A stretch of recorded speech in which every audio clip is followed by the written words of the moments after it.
Subscribe करें हमारे YouTube channel देवी प्रतिभा जी को और श्रवण करें भागवत कथा की महिमा का। साथ ही बेल आइकन को दबाना ना भूलें। देखिए, अगर जीवन में चिंता आए तो एक कोने में बैठ करके रोना नहीं है। चिंता आए, दुख आए तो क्या करना है? तब नारद जी कहते हैं कि देवी, जब भी जीवन में चिंता आए, दुख आए, तो आप भगवान कृष्ण के चरण का स्मरण करिए। देखिए, भगवान के चरण में इतना शक्ति है ना, अगर आप कोई भी अपना भाव चरण में अर्पण कर दोगे तो ठाकुर जी स्वीकार कर लेते हैं।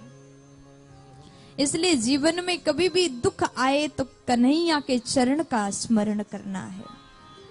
हम नहीं कह रहे, नारद जी कहते हैं, श्री कृष्ण चरणाम भोजम स्मर दुखम गमिष्यति। जैसे भगवान के चरण का ध्यान किया, जीवन के सारी दुख खत्म हो जाएंगे। लेकिन हम लोग क्या करते हैं, अगर दुख आया तो रोते हैं, या फिर पड़ोसी को बताते हैं, रिश्तेदार को बताते हैं, हमारे घर में इतना संकट, इतना दुख है।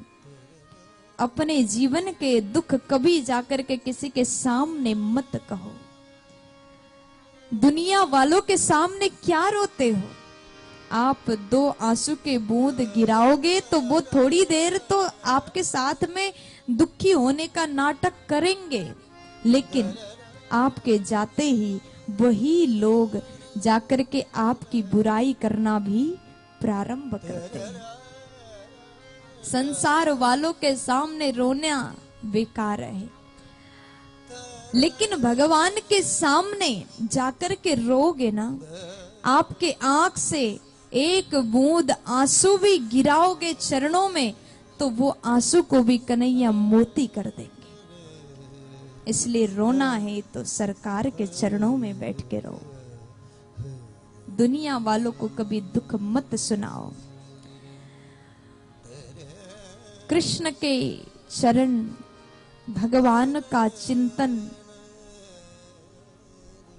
अगर आ जाए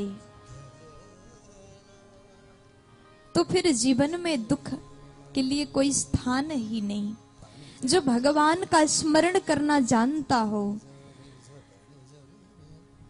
भक्ति के मार्ग को अपना करके, एक दिन ऐसा आएगा कि धीरे धीरे धीरे धीरे ये भक्ति के श्रेणी बढ़ता जाएगा, बढ़ता जाएगा, और एक दिन ऐसा आएगा भगवान के नाम लेकर के हम रोने लग जाएंगे। कृष्ण के चिंतन में हम डूबने लग जाएंगे। उस समय फिर किसी बात की चिंता, किसी बात का दुख होगा ही नहीं। केवल कृष्ण ही सब कुछ है, कृष्ण ही जीवन के आधार है, कृष्ण ही प्राण के आधार है। बस इतना स्मरण रखिए, भगवान साथ है, फिर किस बात की चिंता।